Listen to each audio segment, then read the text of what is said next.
All right, here we are. We're ready to go. Good morning, good afternoon, good evening. And if you're watching this back on replay, I'm so glad that you're doing that. Make sure to give us a thumbs up during the show while you're watching it. We'll remind you all to hit that thumbs up button because it sure does help us with the algorithm and all that other stuff. As you can see, we got a smaller crew today, which suits us just fine. Of course, we have Gunslinger Cal.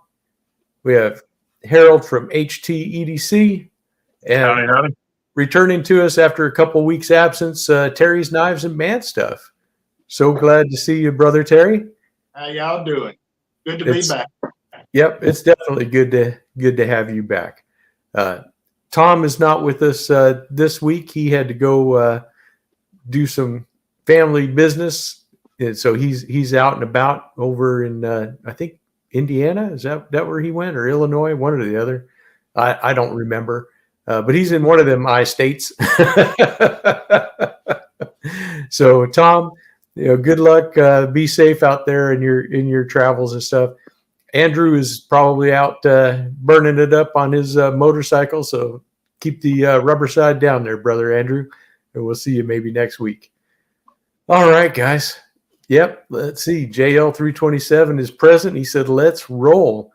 We got all kinds of people here in our comment section. We're looking at Watch City Knives, JL327, Kathleen Smith, Pepper Dingo, RDS Wood Turning is here. Let's see who else. Pepper Dingo is here, and Ground Fog is here. Hello, guys. Welcome. Thank you for being in the chat and hanging out with us today, and we will continue on. Now, today, the subject is the other ones, which I kind of wanted to. A lot of times, we have very much case or buck centric shows and stuff. So I thought, let's show off some other ones, and particularly knives that you might see at a hardware store, and they. We kind of are being loose with it. I just kind of wanted to show some other knives besides that. So we're going to be looking at, Schrades and Old Timers, Uncle Henry's, Colonials, just all kinds of different knives, just something other than your normal, the big two, let's put it that way. And of course they can be any style, slip joints, lockbacks, fixed blades. It don't matter. We love them all. So we're going to show a little bit of everything, I think. So I don't know. You guys want to start? You want me to start? We can go. Lead us off, boss. Say again. Lead us off. Lead us off, fearless leader. All righty. I will do that. So a knife that comes to mind, especially one that is definitely a hardware staple. This is one that my dad actually had, and that's the good old Stanley knife. Now, you used to be able to find these everywhere, at every department store, every single hardware store or whatever. As you can see, it's got a little lanyard hole there. Let me see if I can shine that light through there. So if you actually wanted to put it on a lanyard, and of course it has the little sliding button to get out a replaceable razor blade, and to change blades, of course, you had to take this apart, and you got just the one screw to do it. But I mean, these were the original utility knives. Patty from Patty's Potato Peelers has an absolute hatred of these knives. I don't know why, because they're super useful and everything. And another knife that I bought that kind of replaced it, but I picked this up in a Lowe's years ago. This is the little Gerber EAB exchange blade, and it's a little liner lock version of that knife. So you have to use a screw to change the blade around, but you have a little liner lock, and it's got a nice little pocket clip, but nice and light, kind of a compact version of that kind of a knife, but definitely a two-handed opening knife, but one that's still very useful, lightweight, and kind of a good knife for just all around construction and dirty work tasks, whatever you need to do. That's for sure.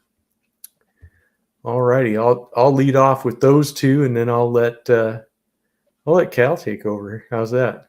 Sounds good.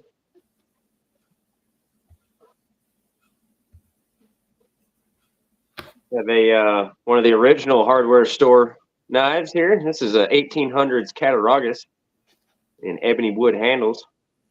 Got this on a trade from Brother Terry,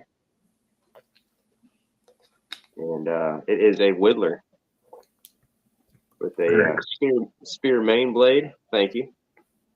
And I don't know if it was originally 2 pin blades, but that's what they are now. And it is not a split back, but the main blade does work off the 2 springs. So it was strong enough as is. It did not need the wedge, I guess. And another staple of the hardware store, Strayed made knives. And this is an Uncle Henry. It was my grandfather's knife. Did some research, found out what the 2 X's means. He did have this knife worked on, and that was the warranty stamp right there. So that is pretty cool. Stagalon handles. They're really pretty, actually, for being plastic. Yeah, they did a good job on those. Yeah. And this is just your standard trapper. I believe, I'm not quite sure. I don't have it anymore. If this one is, I think this one is similar to the 94 size, not the 95. Could be mistaken. I do know the 95 is larger. I'll show one more. Sure. Which one will it be, though? Let's do this one. This is an original knife made by Remington from the 1930s. And this is a Boy Scout knife in bone handle. It is pretty standard for the blades and the tools. It's your can opener there. It's got a really old-fashioned can opener on that one. And your cap lifter screwdriver.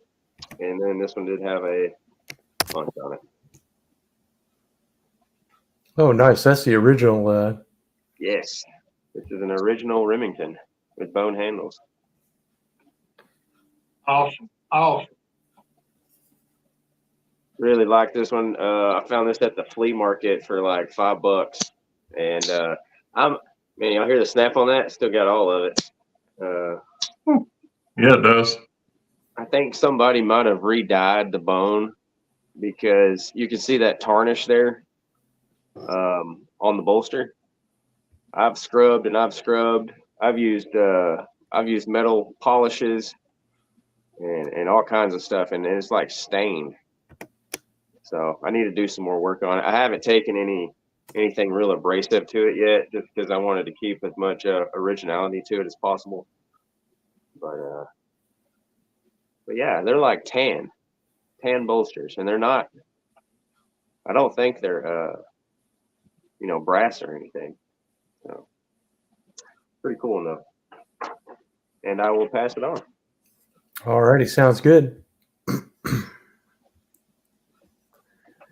All right, Brother Terry, you ready?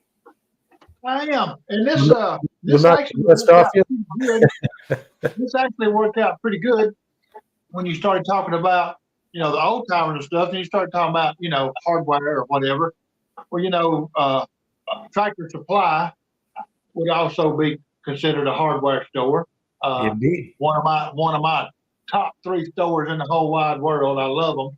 Well, they have done a bunch of revamping and really added a lot of knives to our Tractor Supply.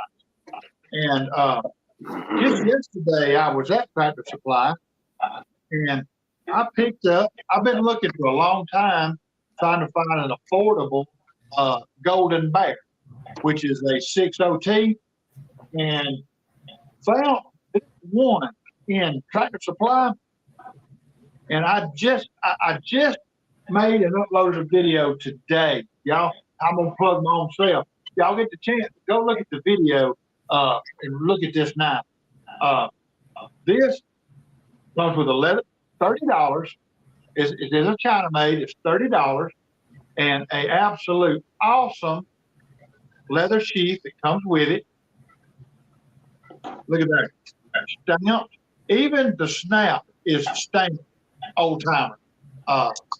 Don't know where it's made or anything. That now it says China, but I want you to look here. A 6 OTW with absolutely beautiful.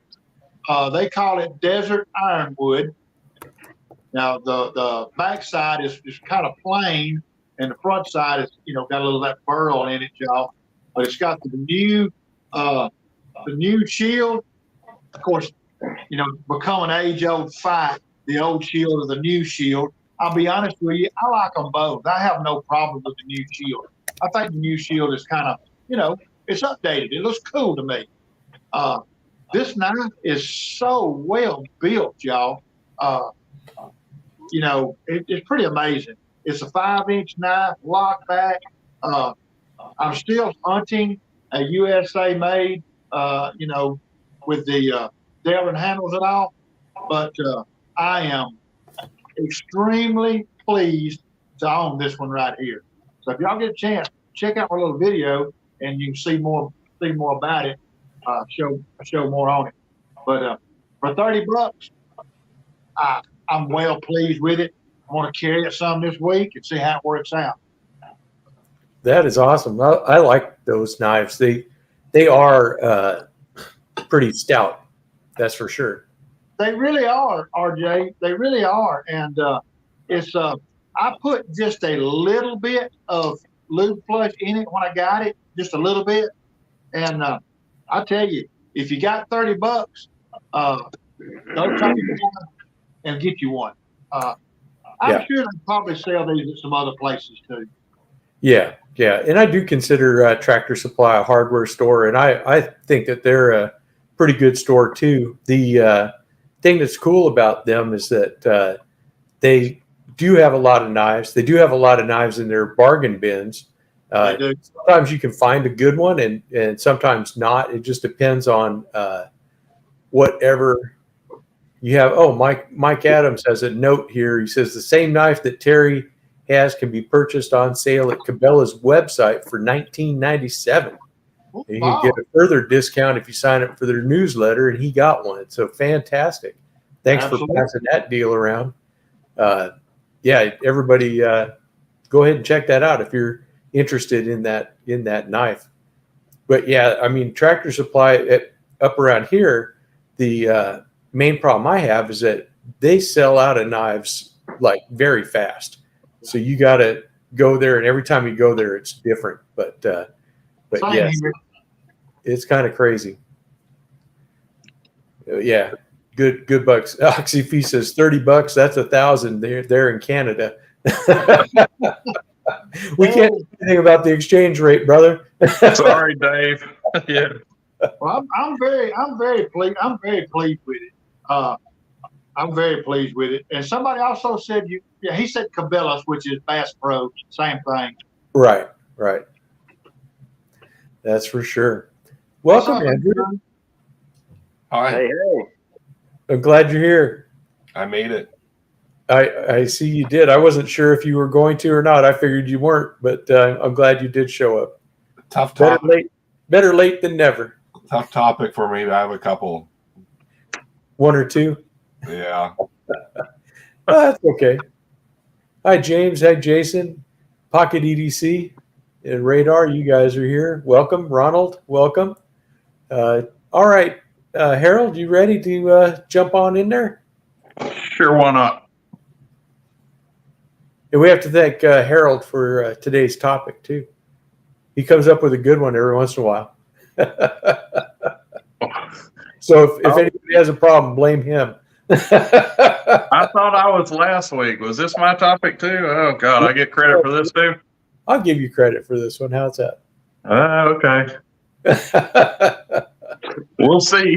We'll see with the views. Yeah. Anyway, You can't talk to me hardware or a knife of that sort without a good old electrician's knife. Has the flat tip screwdriver on the secondary blade, got the wire stripper, and of course just beautiful spear point blade. This is a Camillus. I guess I should have started with that. You can see there, Camillus USA.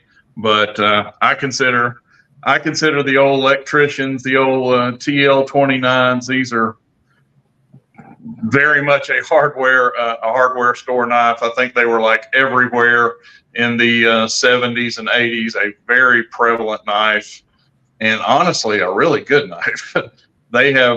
I've got like 3 or 4 of them in my collection, and they are tough as nails. They're still as good to me as they probably were off those hardware store floors in the 70s. But this is an old Camillus, New York. Electrician's knife. And I will show one more Camillus. This is a good old 1976. If I can get it all in frame there. Military knife, soldier's knife, they call it. But it has, you got the flat tip here. You got a bottle opener, cap lifter. You got a punch here. Then over here, you got your can opener and beautiful spear point blade again on this thing. All stainless steel construction. Got a bail on them. I think these things are just awesome. Nice little kind of a camp knife or what have you. But I know these things were very prevalent too, and I love it. It's still held up. My blade on this one's got just an ever slight wiggle to my spear point blade. I probably could press that or something and even get that out of it. But I mean, it's a 48-year-old knife. This is a 76, and I think it's still a testament that, I mean, listen to some of these snaps. And even the main blade has plenty of snap. But yeah, I would, old Camillus, military, soldier's knife, what have you. I think that's a good one, guys. Oh yeah, definitely. And we'll leave it there for now. 48 years ago. Don't remind me. That makes me feel old. Yeah, I was 2 years old when they put those on the shelf. Oh, that even makes me feel older. What's really bad is I got up out of my chair last night. I think my knee popped louder than that walk and talk on your knife. I think Terry. If you were a pocket knife, that would be a good thing. That's right. My walk and talk was hurting last night. I got to tell you. I feel your pain, RJ. I feel it, buddy.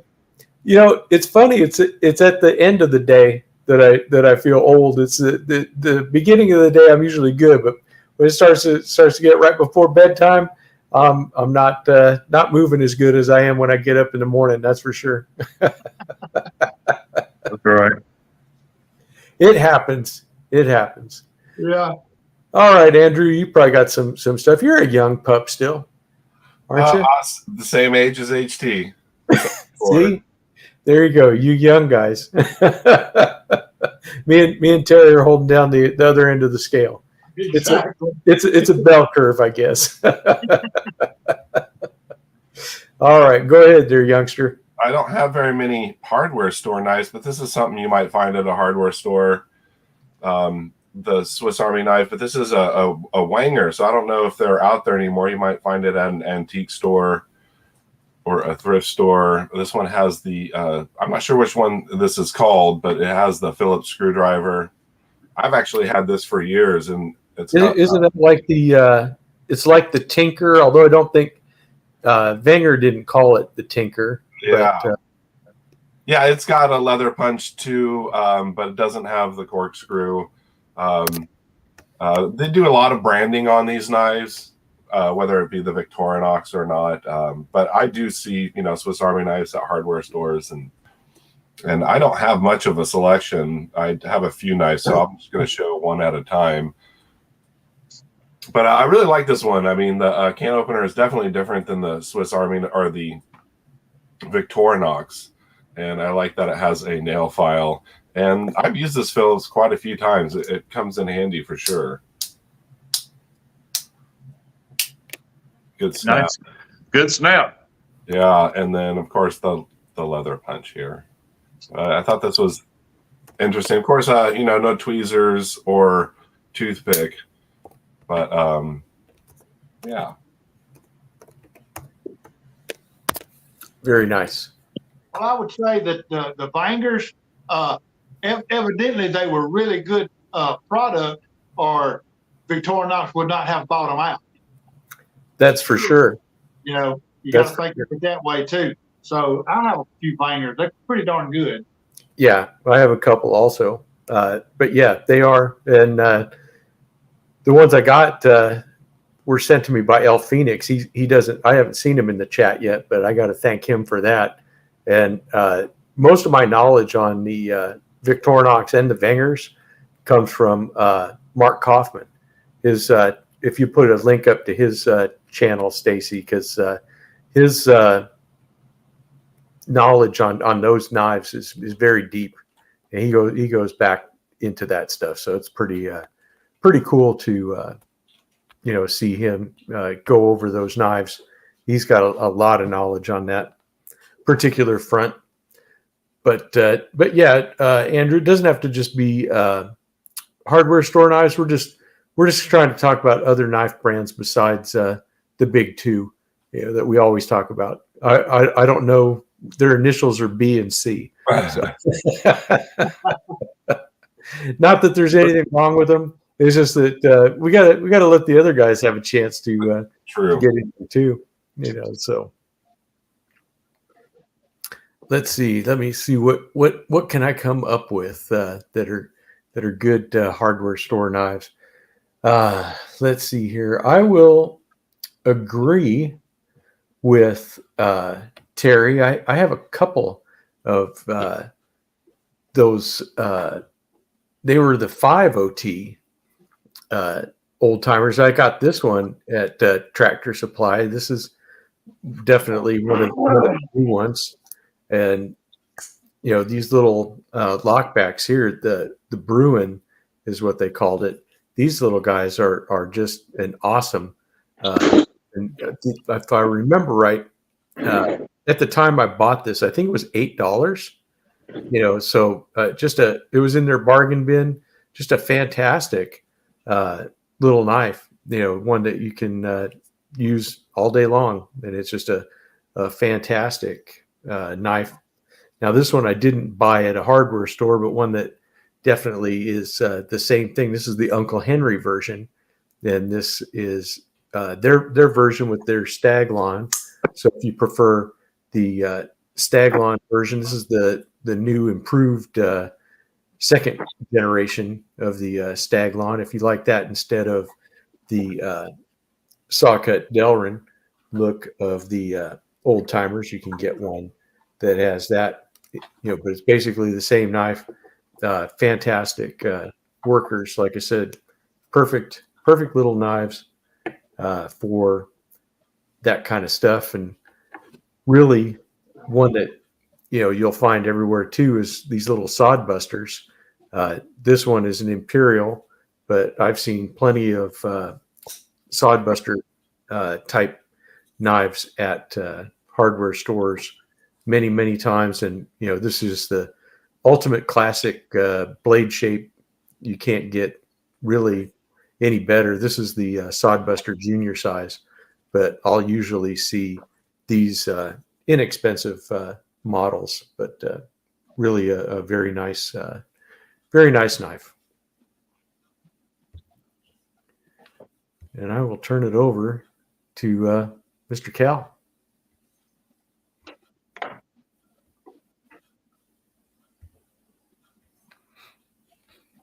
Got a PAL Cutlery, equal end, Stockman or cattle knife. And I did get this on a trade from Brother Terry. I don't recall the date on this one. Do you, Brother Terry? It's no earlier than 52. 52 was the last year of those. It's somewhere in the 40s. Very nice. And it is in fantastic condition. I actually carry this a little bit. This is it cut me a few weeks ago. I had a pretty good nick on my thumb, but Powell Cutlery equal end cattle knife. Gotta love it. Got another one of my grandfather's knives here. I know these were definitely limited runs. This is I don't know if you can still get these. This is an X timer made by Old Timer, also made by Schrade. And has the black synthetic handles, brass bolsters and pins and shield.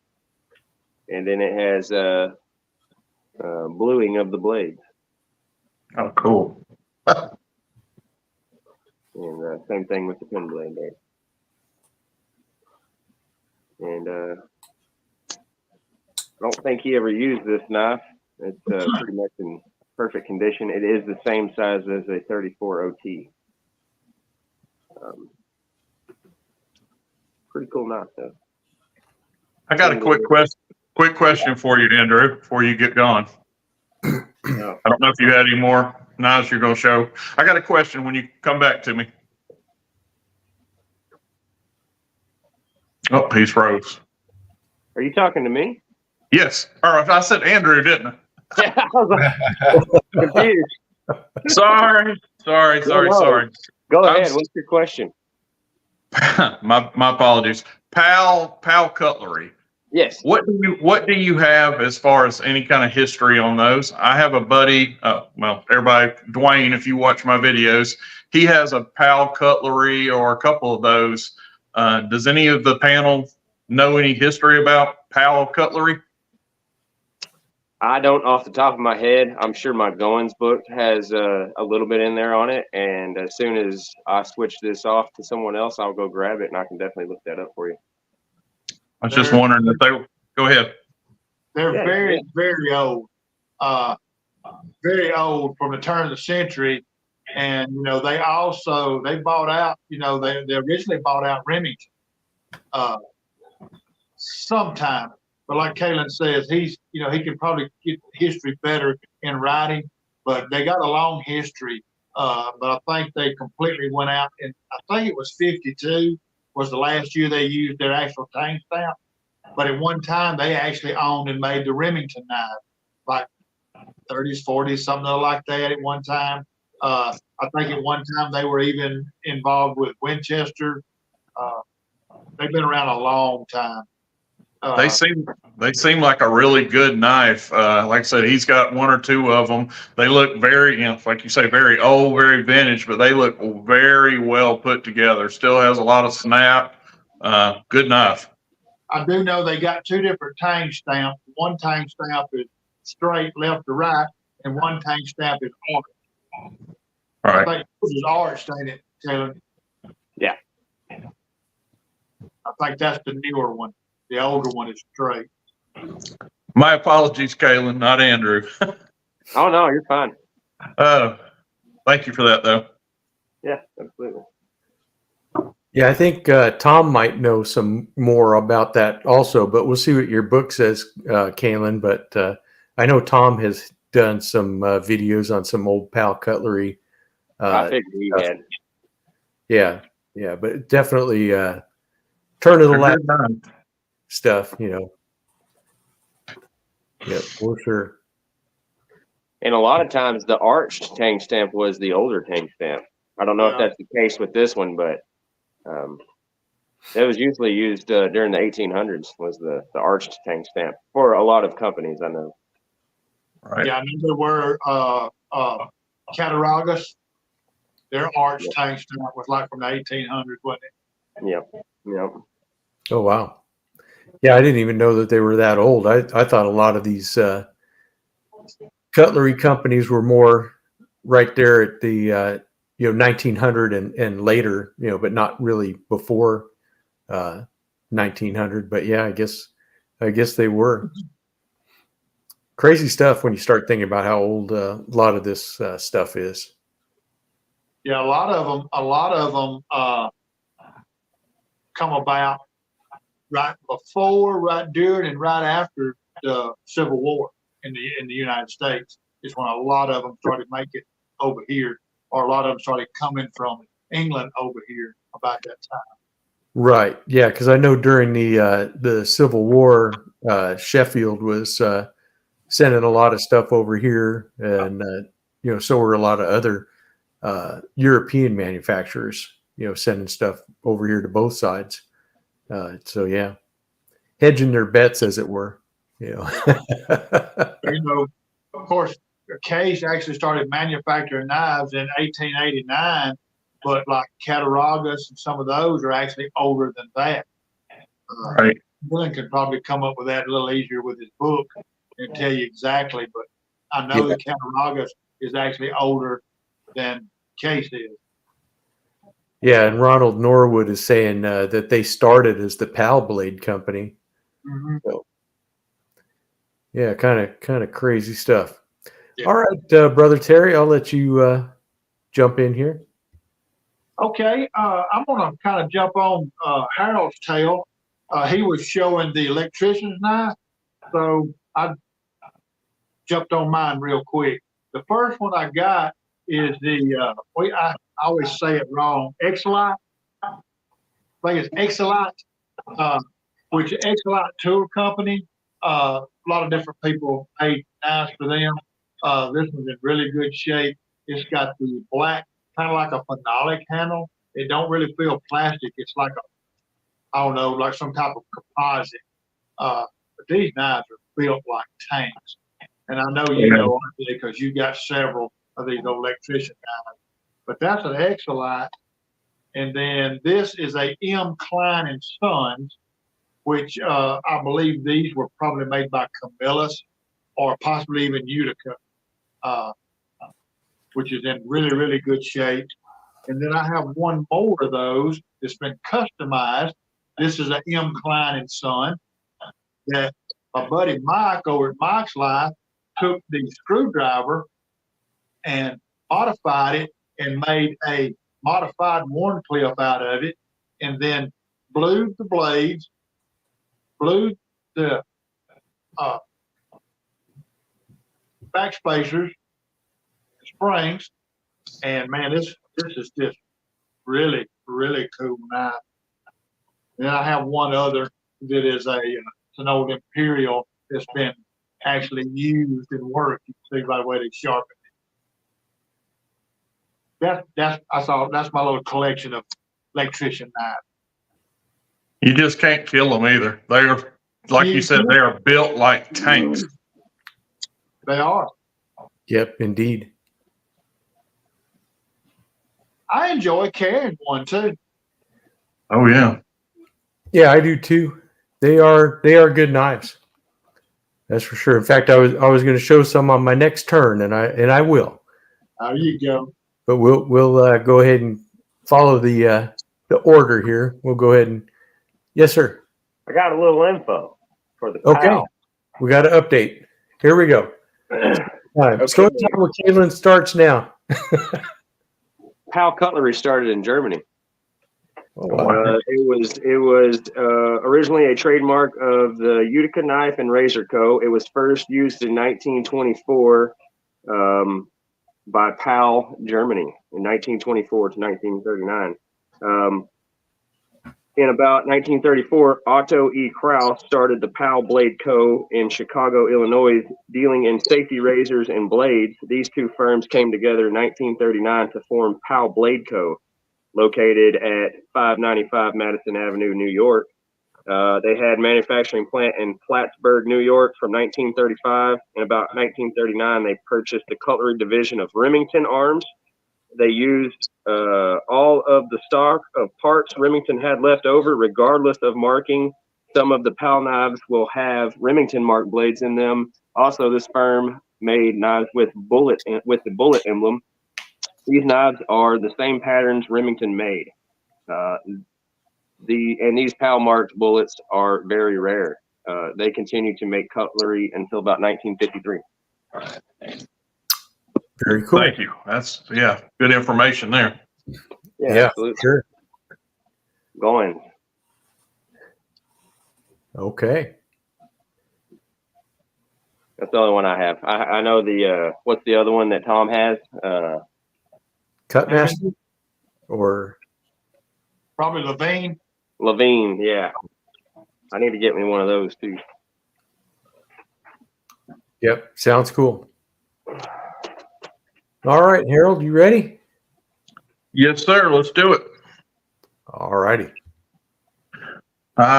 Since we were just talking about PAL and Remington, I got a couple of Remingtons here.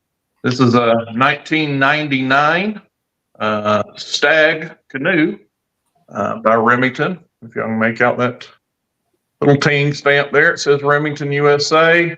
And this one has a nice deer scene etch on it. This was part of their wildlife series. I believe this was a limited edition. It's got a number on it. I don't know how limited, but I know this was they did one of these, one animal a year in these wildlife series. And I guess in '99 they were doing the whitetail. I don't know. That may be a deer. Anyway, but yeah. One of my, you guys watch my channel know that I love stag and I love a boat. So there is a Remington Canoe. And in the same vein, I will finish up my Remington and I will show this one. This is now they call it the muskrat. So we're going to call it the muskrat. Is what I would call a cigar moose here, or like an equal-ended moose knife. But this is a Remington series they did, and they were doing it on rifles. And this is showing the 30-30 cartridge. Shows all the specs and the caliber links and all the information of a 30-30 rifle cartridge there on the blade. And of course, we got I call this a spear point, kind of like a spear point and a spade blade had a baby, but real unique blade there. And then we have a clip point over here, a little bit maybe even a Turkish clip point. But of course, the thing down here, we have the end of the bullet, the casing there of a 30-30 rifle.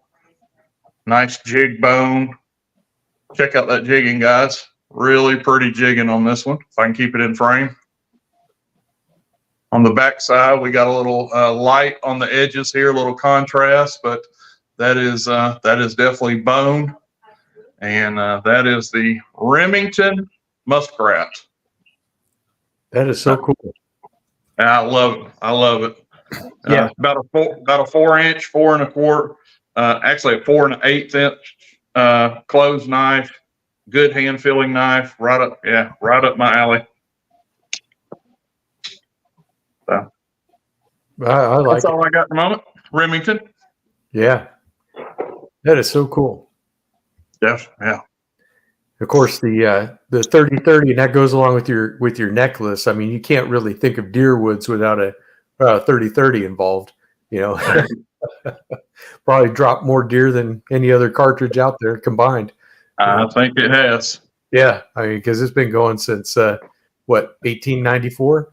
So yeah, Good old cowboy gun lever action. still going strong. That's for sure. 100%. Hey RJ, now I see where Rough Rider got their tater skin moose pattern from. It looks just like Harold's. Yeah. Well, I think that pattern's been around a long time, and I think they, when it's bigger, I think of it as a moose, but isn't that what they called an improved muskrat? If it had a spay and a clip on it, I think that's what they called it. Well, I've got an improved muskrat here coming up, and it does not. It just has two kind of Turkish clips on it, so I don't know. Yeah, and it's of course. definitely and it's labeled on the shield improved muskrat. Yeah, and as we've I don't know. known, manufacturers can name anything, so, I mean, it's one of those crazy things about the marketing department. They'll name it whatever they want. Yeah, for sure. Philip W. is here. Rasputin's Castle is here. Driver 38 Knives has joined us. Pocket EDC, if I didn't say hi. Zen Ali is here, and he says an improved muskrat has 2 back springs. Okay, I knew there was something about that. I wasn't sure if it was just the. That would be accurate for sure. Okay, I didn't know if that was just the blade configuration or not. Muskrats are something I have a few of, but I don't have a lot of. I need to change that, or else the muskrat mafia is going to come after me. Right. I'm already canoe crew strong, but I have to make sure that the muskrat mafia doesn't come after me. That's right. What's going on, L. Kurt Singer? Or is that I. Kurt Singer? I can't remember, and who knows? It's so hard to tell with these fonts. But alrighty, we'll go on to you, Mr. Andrew. So yeah, this was the one I was talking about. I thought it looked a lot. It's got like kind of a Turkish clip, kind of got some sort of spay blade, but it's just similar with the cigar shape and like RJ said, I'm sure a lot of people have made this pattern and they call it various different things. Rough Rider does call this a moose, which is different than their other moose, but yeah, very very similar. I really like that tater skin moose. That is such an awesome knife. Yeah, I finally found it. I was like, where'd it go? Yeah, it's a really cool knife. It's a chunk, but a great work knife for sure. Hardware store knives. I know Tractor Supply, they do sell the Roper Tumbleweed. And I think, I don't know if they have the white bone version with the 1065, but I do see the Pecos stainless steel yellow Delrin. And this is one, and I did a little scrimshaw of a paddle on it. But I do know they carry these like in store. Yeah, they do. That'd be a hardware store knife for sure.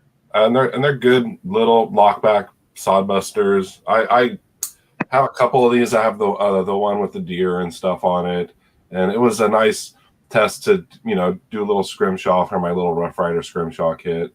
May do something on the other side. Fantastic really cool. And I'd like to pick up the yellow Delrin Pecos too. That's a really good one. Yeah, the Pecos is a great knife. Sure I guess I could show one more. Let's show my only hammer brand. This was a gift. I think it was dated from 54 to 60 something. It's the cracked ice Barlow, little 3-inch closed Barlow. Carbon steel, very thin blade stock, a long pull on the clip blade, and a nail nick on the pen blade. And for being so old, this thing just has great snap, great half stop. And I think it's my only Barlow with an end cap on it also. That's cool. Very good. Yeah, I'm sure maybe they sold these in hardware stores back in the day. Guaranteed.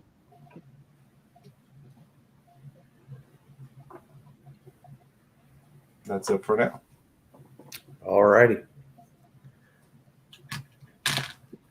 Well, I'm going to go back to some razor blade knives, utility knives.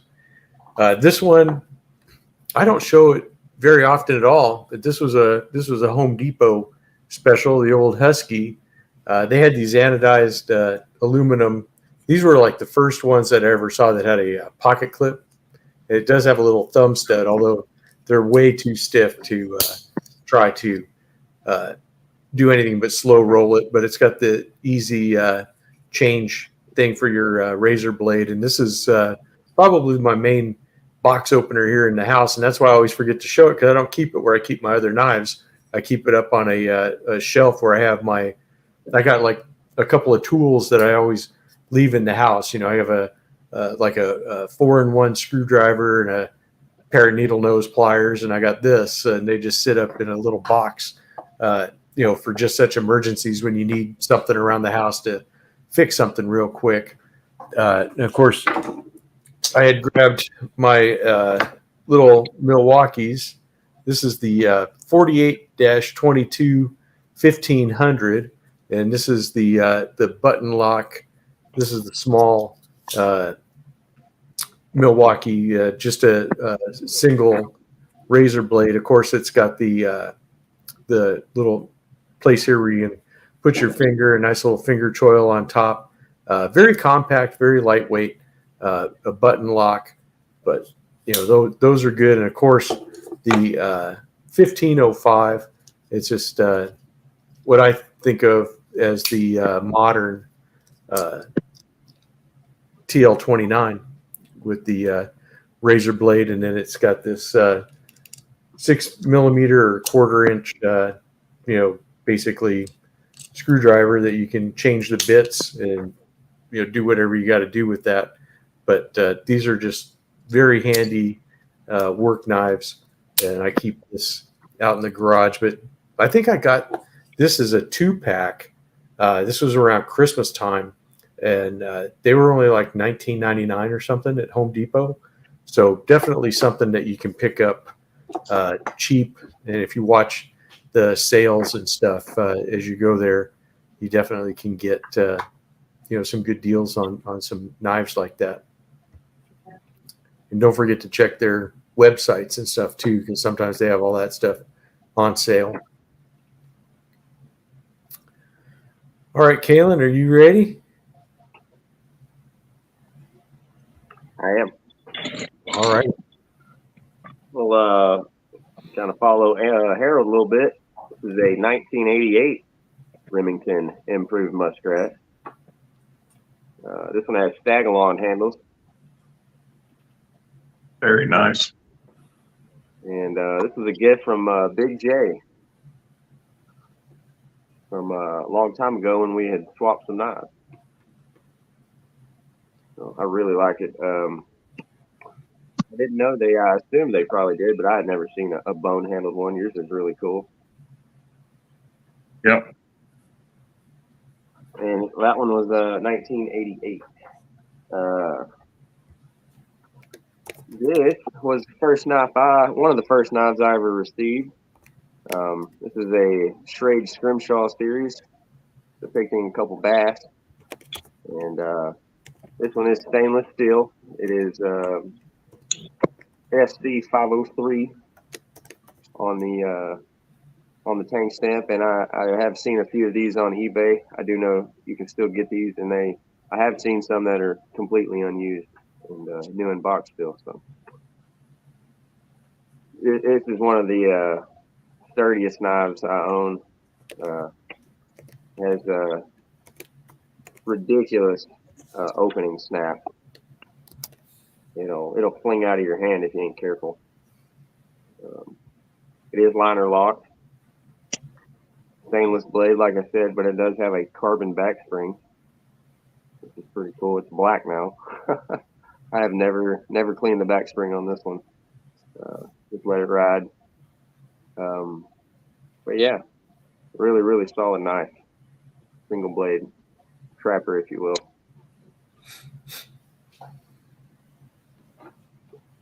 And so one more. Let's do another camp knife.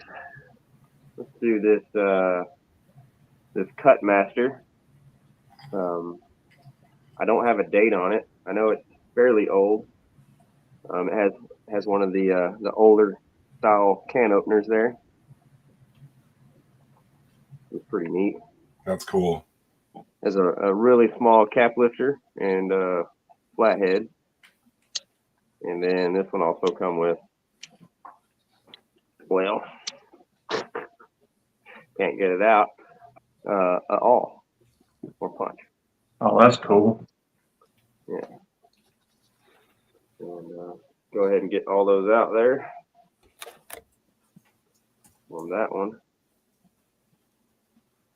And I blocked off the flathead. And this was also in a trade from Brother Terry. Really like this one. Yeah, that's a really cool camp knife for sure. Great snap. Oh, we have clashed into a blade. This is the one I forgot you got to pay attention to. That's okay, because it's in really good shape, and those are bone handles too. I will leave it. Nice. Thank you.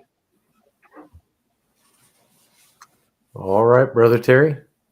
And that's the one I found. Sweet Pea and I were on vacation up north to see the kids, and stopped into a little junk store, and that's one of the ones that was just laying in a box, and I had to do some repair work on it and get it to the proper home it belonged to. Much appreciated. I think I have a couple of the epitome of hardware store knife. This is the Imperial Barlow. This one actually has a sheep's foot. This one is 46 to 56.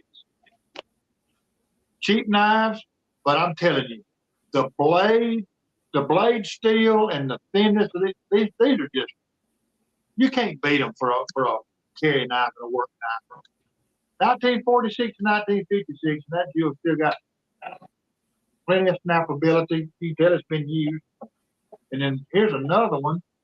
This one is 46 to 56, and this was just almost new old stock. I mean, it's just absolutely nothing wrong with it. And this has gator snap, real hard pull. Excellent little hardware store knife. This one is about as hardcore hardware store knife as you can get.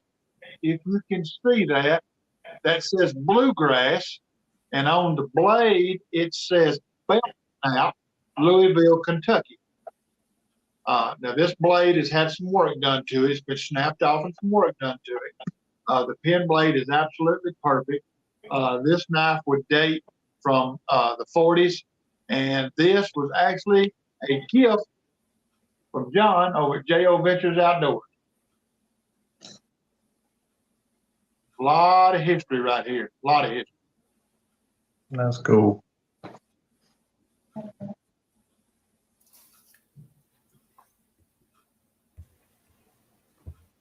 All righty. Sounds good. Those are awesome knives, Terry. Yeah, I like to collect a Barlow if I find it. A Barlow's not something I carry, it's not big enough, but they're awesome to collect. I would never leave one laying on the table if I could afford it. I get them. That's for sure. All right, HT, you ready? I'm ready. All right. Well, Brother Terry, he was just talking about a Barlow. I think you could get your hand around this one. This is, what they call this, the granddaddy, or this would be the daddy. Probably, I would say it's pretty big, pretty long, old granddaddy.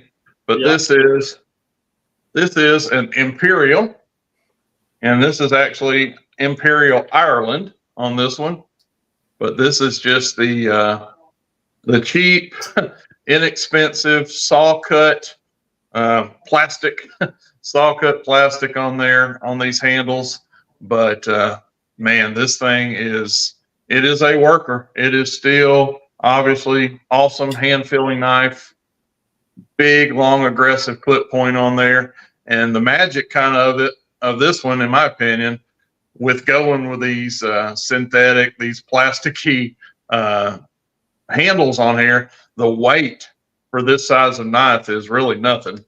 I would say this probably weighs maybe 3.5 ounces for a almost 5-inch closed knife. So Yeah, this is an old granddaddy Barlow from Imperial, and this is one that was actually when they were making them over in Ireland. This is one of the Irish granddaddy Barlows, and keeping in the big boy, big bruisers. How about this one? This is a Kershaw 1060, and this is Kershaw, Portland, Oregon, USA. And this, look at how thick. Look at those thick rubber handles. Has the finger grooves, and you talk about a comfortable, just brute of a knife. I think these finger grooves. Some people don't like a finger groove, that locks you in, but they just absolutely fit my fingers perfectly.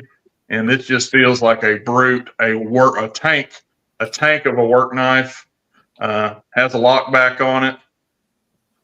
Listen to this thing close up. Yeah. That's like that 1050 that I have, but instead This of is the 1060 Kershaw, Oregon. Yeah. yeah, very But, cool. I've never seen one of those before. Yeah, this thing is thick. Look at that. That is probably 1 inch thick across the back. Oh yeah, yeah. And they've got these covers here have these horizontal lines in there that just, not that it needs it with all these finger grooves and rough. This is just a grip magnet. Everything they obviously had grip in mind in this because they made it rubber, which is just fantastic in itself. They've got these big aggressive finger grooves, and they even put a little texturing on there, these lines, but this thing is just rock solid in hand. And Kershaw 1060. And I will pass it along. Okay. Well, that was amazing. I always like seeing a knife I've never seen before. It's pretty cool. Yep, it is. Now I'm going to have to grab my 1050 so we can compare them side by side. That's right. All right, Andrew, you ready? Sure. Okay. This was a gift from Rasputin's Castle, Michael. I don't know if he's still here. It's a Victorinox. I think they called this the Gardener. Just a single bladed, and we can't really figure out how to date it. I don't see any way to date it, but I could tell it's older because it doesn't have. I mean, the Victorinox cross is worn all off of it, but really cool gift. And this is probably something you might find at a hardware store or antique store. What a really cool gift. No half stops, but really good snap to this one. And definitely one I'm going to keep forever. It's always nice to have a single bladed Victorinox for sure. Is there no tang stamps? There is, but it just says Victorinox, Switzerland, stainless, and Rost FREI. Right. Yeah. Sack Wiki is a great one. If you haven't tried that, it's called Sack Wiki on the internet. Sack Wiki. Yeah, and if you can't get anything there, Slip Joint Sawyer should absolutely be able to help you, or We Judd. I would imagine. Would be MBEDC has put in the comments that it looks like the floral. That's what it's called, right? It's not the Gardener; it's the floral. Yeah. I don't know my Swiss Army knives. Apparently, it's okay. People use them gardening though. Right. Absolutely. Floral. That's right. There you go. Thank you, Rasputin. Oh no, that was Mark from. Oh no, he was thanking him for the gift. Oh, sorry. I see. Here I am. I'm slow on the uptake myself. I don't know nothing.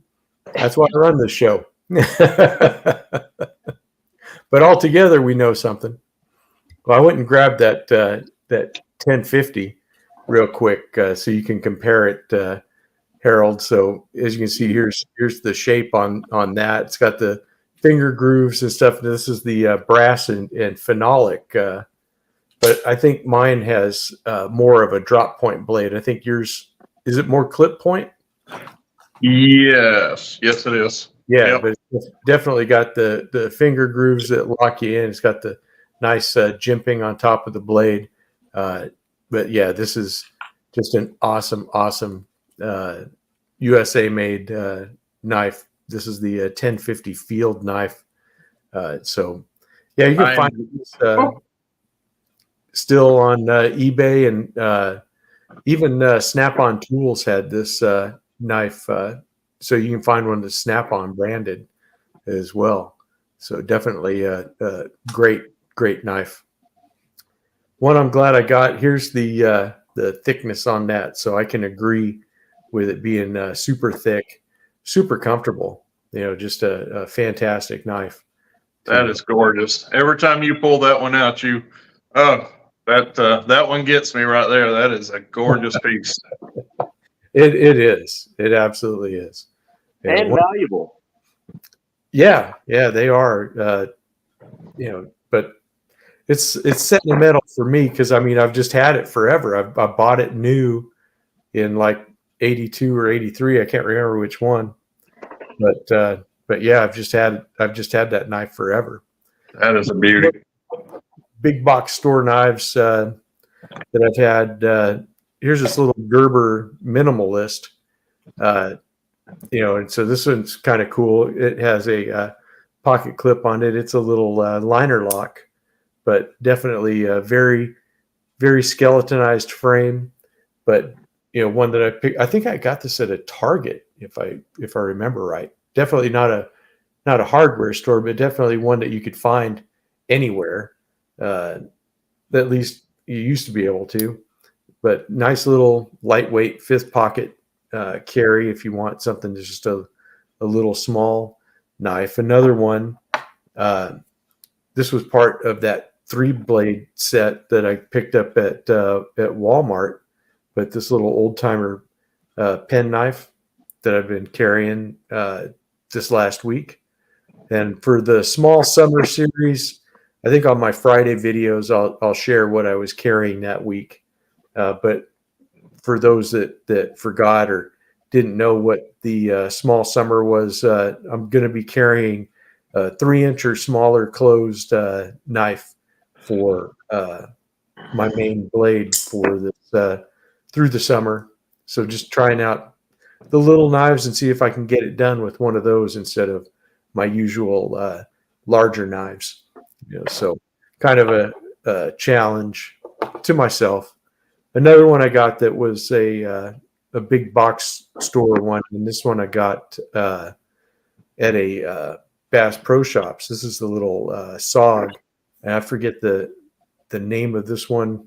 It escapes me, but just a nice little. I think it was the Twitch 2. I think if I remember right. I don't think it has it on the. Oh, it does have it on the blade. Yeah, the Twitch 2. So kind of a fun knife. Has the pocket clip. But it also has this little kind of a mid back lock, but it is an assisted open. But nice little knife. One of my first assisted opening knives, that's for sure. But a little on the small side, just a 3-finger knife, but definitely one that if you like this kind of knife, they're out there. I don't even know if they still make these anymore, but kind of a fun knife, that's for sure. The Twitch series are expensive, Mike says. Wow, I didn't know. I guess I got expensive knives and didn't even know it. But that's okay. That's good. Someday I'm going to retire, so I just might need that. All righty. Are you ready there, Mr. Kalen? I sure am. All right. Oh, okay. MBEDC said he just checked the SAC wiki, and it was originally called the Gardener, and now it's the Floral. So, There you go. So you were right on both counts. Cool. Now we just need to date it. That's it. I going to switch over to back over to Schrade. This is a bone handled Schrade, red bone. This was the Farmer series, and I'm sorry, the Heritage series is what these knives were under, and this one is the Farmer. This is a Stockman. Man, great pull on these. This one is extra mint. Paid $13 for this dadgum thing, and boy, did I hit it pretty good, because you can see there's no use to this thing at all. Still has the sheen. I call it the sheen on the edge, like the factory sheen. You know what I mean? You can see sometimes. Still Oh has yeah. And these were done. Let's see here. The date's on here. If not, I know what date it is. I believe it was 78 to like the 80s, the early 80s. They did these. Maybe on through the 80s. I don't know. And this was serialized, and it is R1290 on this one. Although I don't know what that number stands for. So then Mega Snap for a Schrade. Have a Schrade made Parker Frost muskrat in green bone.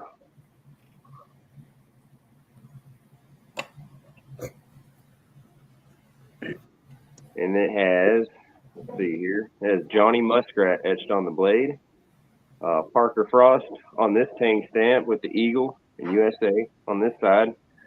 And then on the rear, it has 1978-3 and then Schrade stamped on there. And in my opinion, it looks very much like, same era on these two knives. You can tell which Schrade made both of these. Two Turkish clip points there,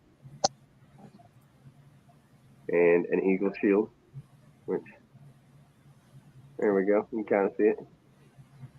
Very, very dark green bone handles, though. You can see a little bit of a light characteristic there where it didn't take so much. It's a lot more brown on this side, actually, and you can see the color a lot better. I know you can't on my camera, but if you had my eyeballs, you could see it right now. I will show just a few more so I can get through these camp knives, because I didn't realize how many I had. Here's an Ulster USA camp knife, and I believe this one is in jig Delrin of some sort, with the bail, and it is a Boy Scout knife as well. With all of the standard utility tools and blades, spear point, cap lifter, awl, and can opener. Sorry. Still has the bail. Quite tight on this one. Looks like I need a little oil on that one. But it actually still has some of the main shine on it as well. The polish. Some of the original polish is still there. Although it is patinted quite well. No issues closing this one. And here is a Camelus made New York bone handled utility knife. This one's pretty cool. Has the little notch for the can opener. There's the old style can opener there. Nice cap lifter and flathead. And easy open for the awl, which is pretty cool. And it also has an easy open for looks like the main blade as well, which is in fantastic condition. Beautiful bone too on that one. And I will show one last one because it is my last camp style knife. This is my one I'm really proud of. This is an old Imperial. This is a World War II era easy open utility knife, jackknife. This one comes with a spear blade and a pin blade, and that is in That's yeah, beautiful. I had a chance to buy another one of these on eBay, but it was selling from Japan, and it was ending like at like 1 in the morning, and I accidentally slept on it, so I missed that one. But has USA on the pin blade there, which is what I'm told is indicative of U.S. Army or something like that. Doesn't make sense because I believe this was a Navy knife. But I don't know. Maybe they issued these to the Army as well. Who knows? Well, then again, a sailor could have swiped it. It could happen. Exactly. that is nice. Yeah, and it has the easy open there on both sides, which is really cool. And I will leave it there. Thank you. Okay.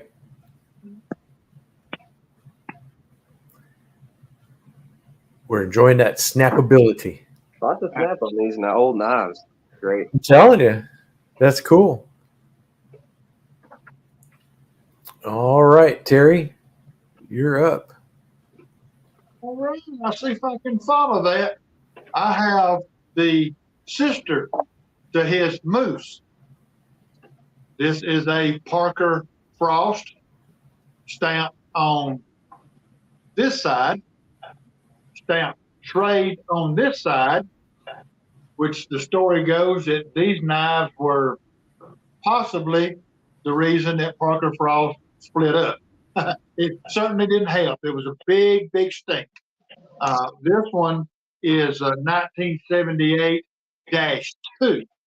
Kalen's is a Model 3. This one is a Model 2.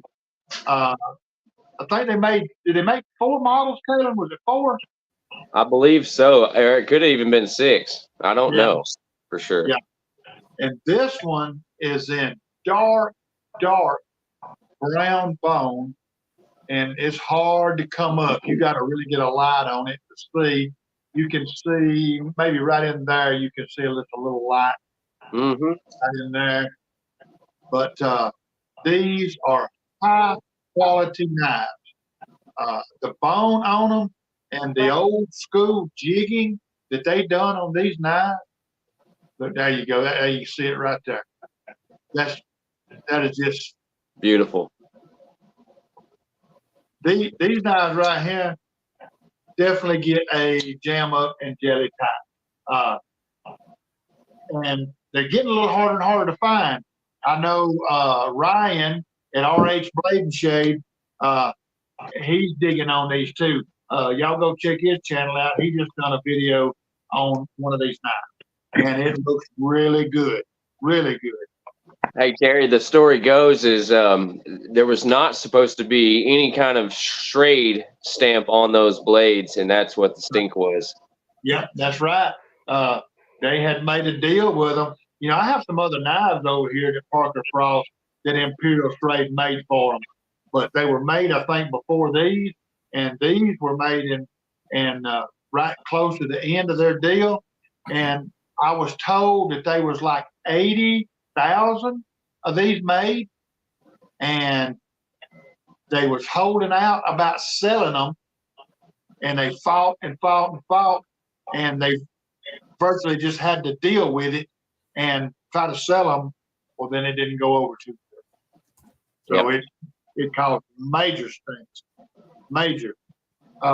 Here I have a 373 old timer stamped Schrade Walden, and this is an HOT Schrade Walden old timer from pre-73.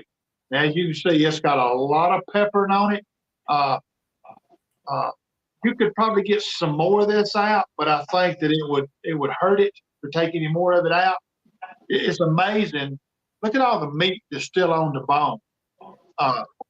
This knife sat in a damp place for a long time. Got that long match strike pull on it. Just an awesome pocket knife. Still got fairly good snap on it. Just a real cool knife to have.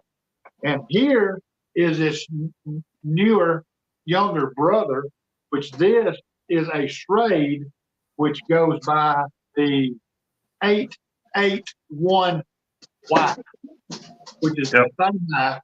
This is just post 73. And this one I done a big cleanup job on, and these are awesome knives to carry and use, you know. That's it.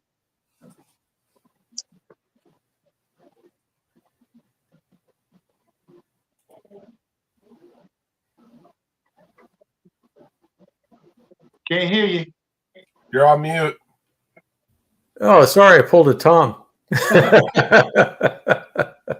Said I'll let you take that comment there, Andrew, if you want to let Terry know what was going on in the chat. Oh, Terry, Rasputin's Castle was asking you a joke.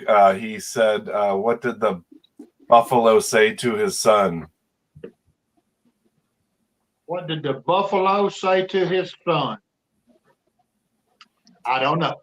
Yeah, I told him I don't think he can read the chats, but his reply was, "Bye, son." Hey, that's like a good dad joke. Yeah. Yep. All right, Harold, do you have a dad joke for us, or do you just have some knives to show? I'm not gonna follow that one with a joke. We'll leave that one there.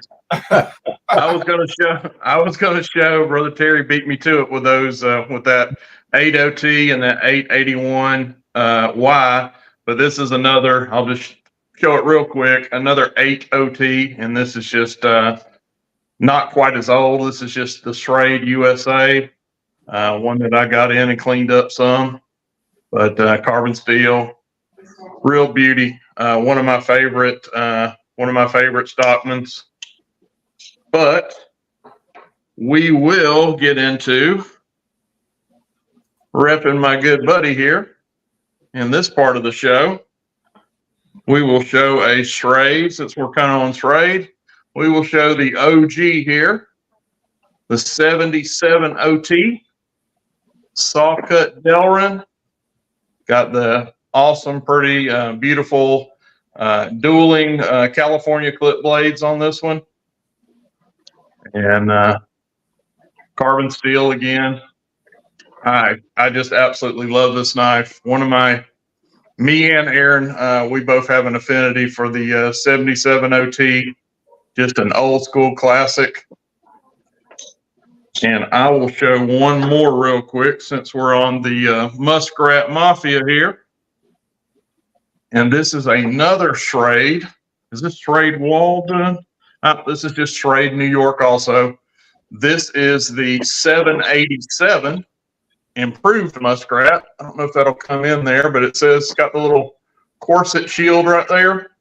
And it says improved Muskrat.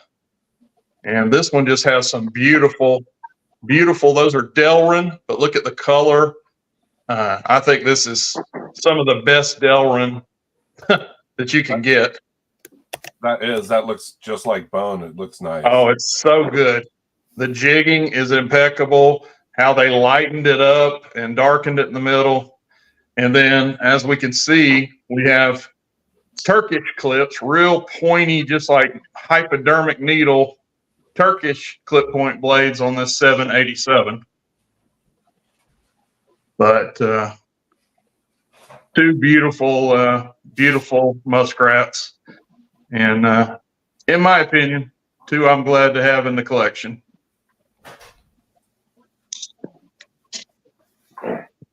And I will leave it at that for right now.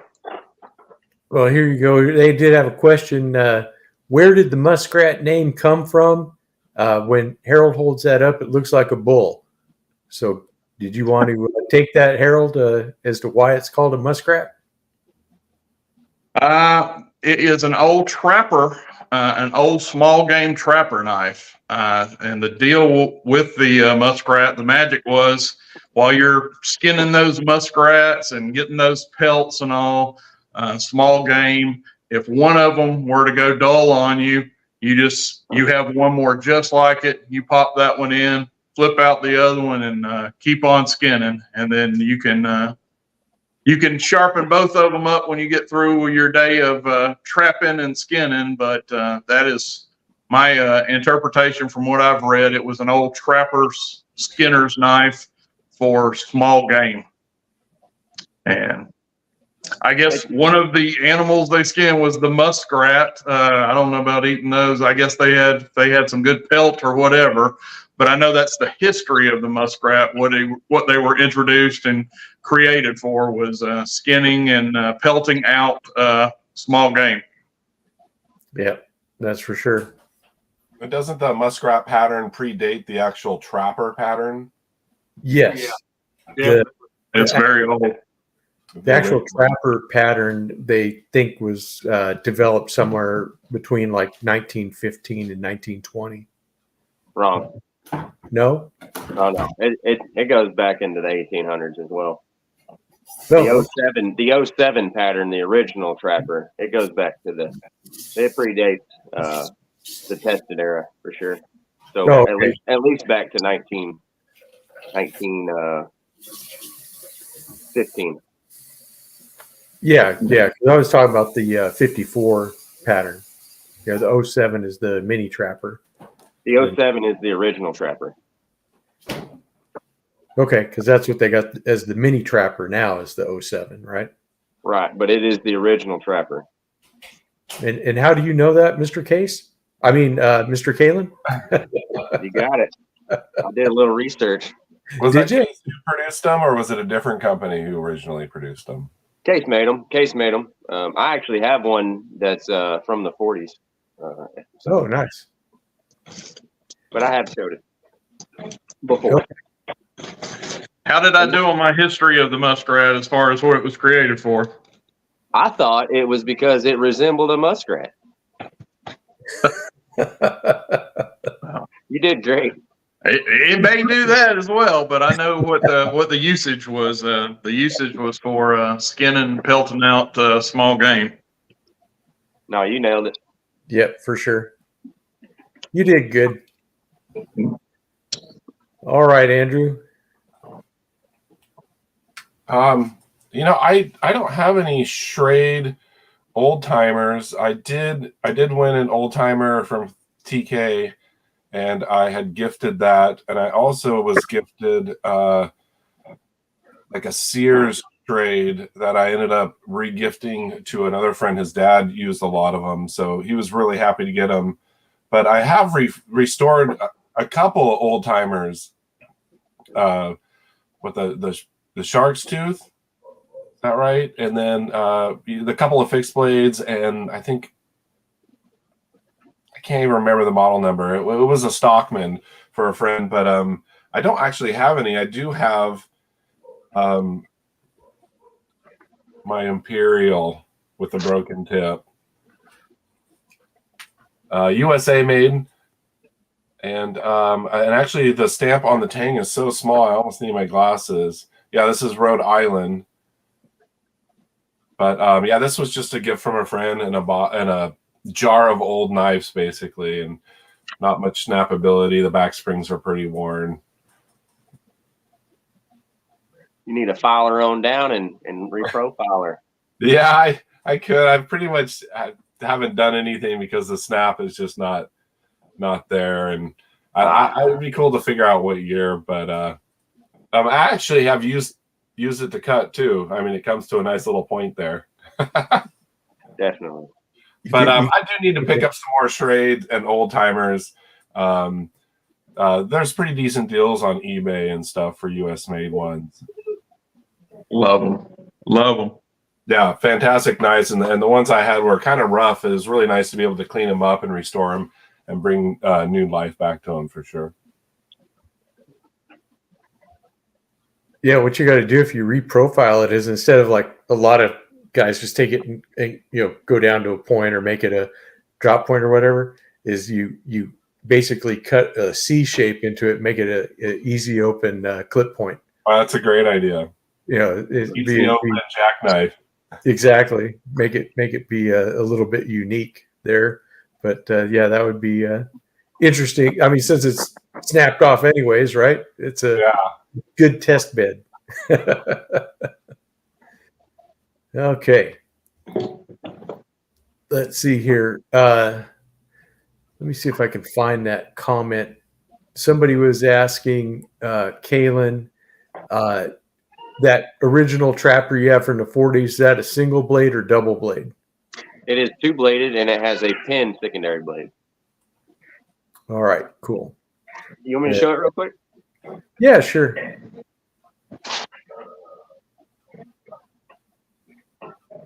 Yeah, those trappers with a secondary pin are really cool. Yeah, originally they did not come with a. It is closed.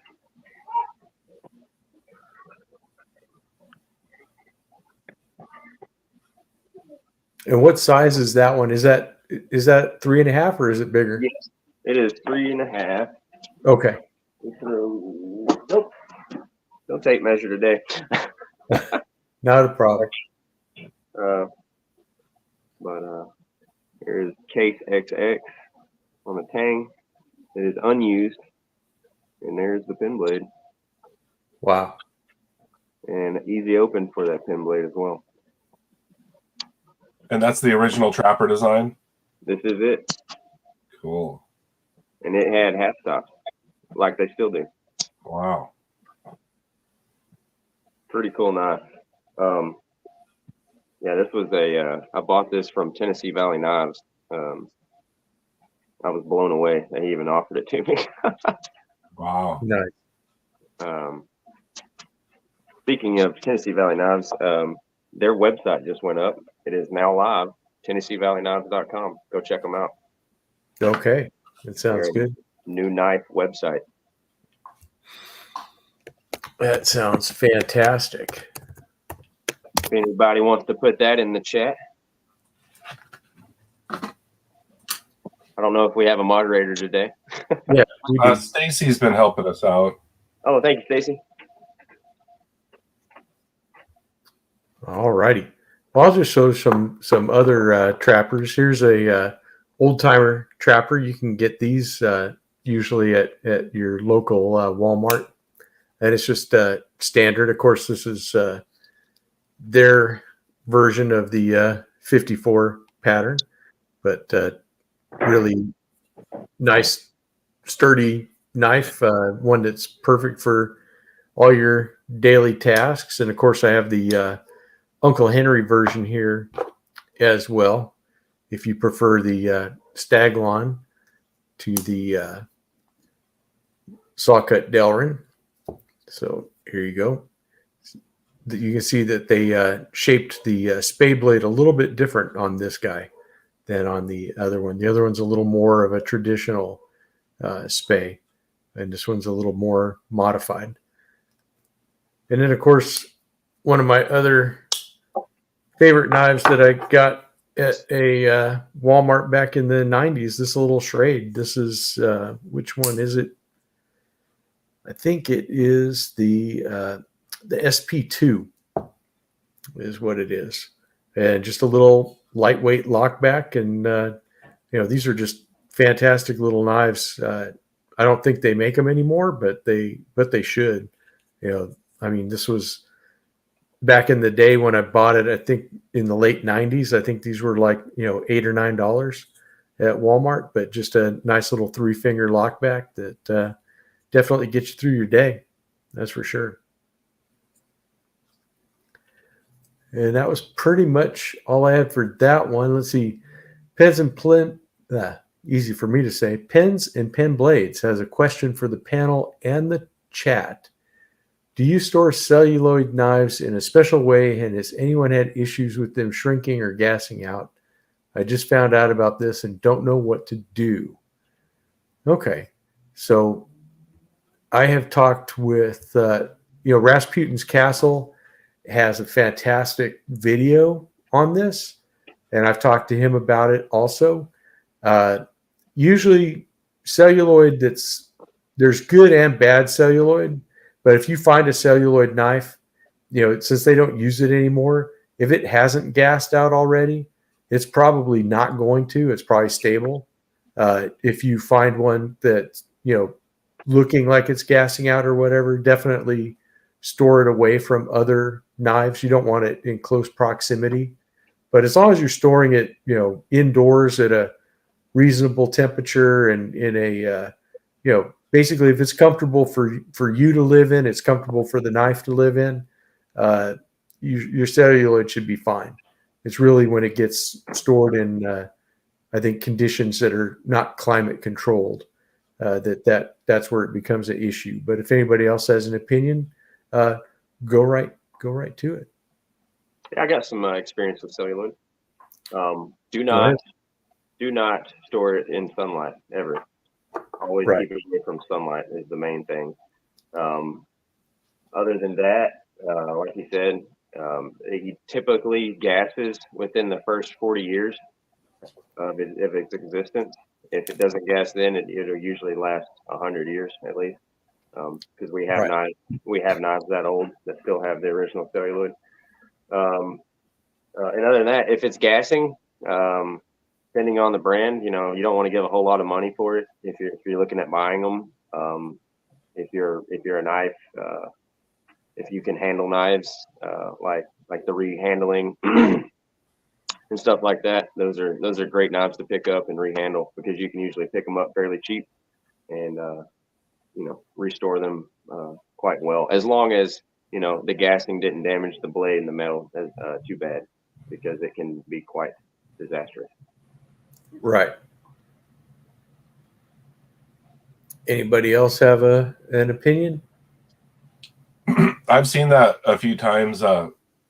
Warthog had a knife that was gassing off, and it damaged the metal.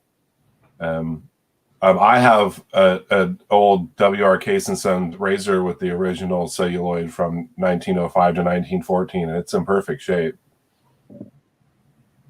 I'll show that when it's my turn, even though it's not a case day. This was a celluloid handle at one time. It's been rehandled with Stag. Very cool. Nice. T-Bar K did this one. When he was doing it, he charged me $80 a knife to rehandle them, and he did a fantastic job. Fighting Rooster, of course. Yeah, that's really nice. It's your turn, by the way, Kaylin, so I'll just leave you up it here. is. Oh, well, thank you. I know Ken Smith has rehandled knives in Stag also. Who's that? I'm so sorry. Oh, Ken Smith. Oh, yeah, on Instagram? Yeah, he's rehandled some in Stag. That's really cool. I'll have to check that out, because I always, that's kind of my forte. This is a Camelus Peanut. Oh, nice. In bone handle. And a saber grind. Isn't that cool? A little saber grind on a peanut. That is cool. Stupid camera. But yeah, these great little hardware store finds, I'm sure, at one point in time. This one is the 21 pattern. I believe that's the pattern number, 21. Just assuming here. Does anybody know that? I think the 21, you said it's a Camillus? Yes. I think, because I have a pen knife, and I think it's a 21. Okay. But maybe that's just the blade. Does it have a saber grind? I would have to go grab it and find out. I think it does. Oh, cool. But let me, I'll have to, like I said, I'll go grab it here once you guys. Yeah. That one has half stops. That was really cool.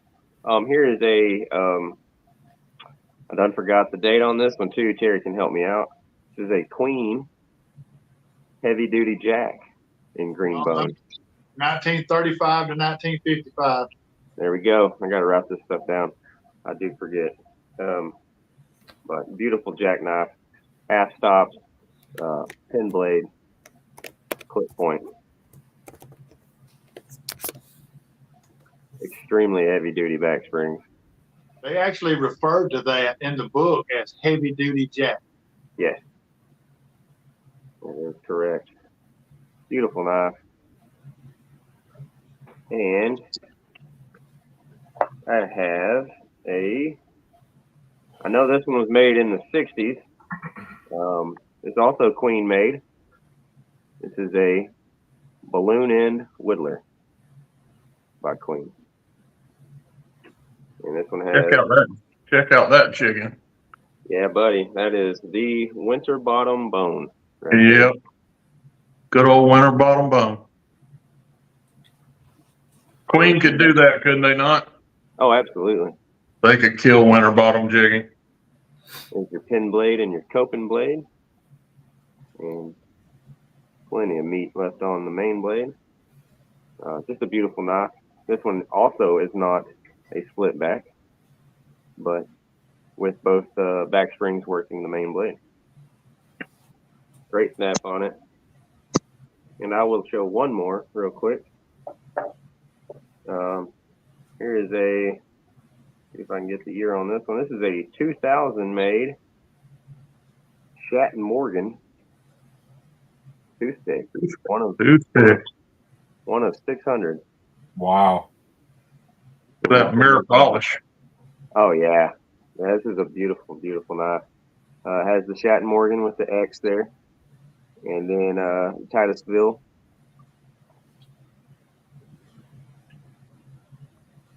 Beautiful That's a thing. beauty. Beautiful. I love that, the Keystone shield. With this is like it's like a snake skin jigging. You see that there? Yeah. Yeah, it looks really a whole lot like snake skin actually. I'll have to post a picture to YouTube. And this was made in 2000. Oh wait, well that's confusing. It says one of 600 on the main blade, but then on the back it has 041 of 120. So I don't know what that means either. Huh. Queen Cutlery, 2000 toothpick. It means it's worth even more.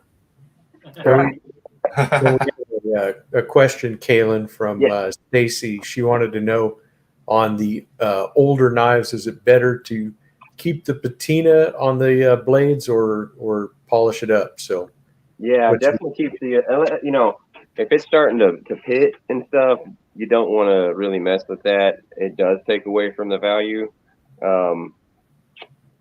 Although a pitted up blade won't be as valuable as a pristine blade, in its original condition. So that's just something to think about.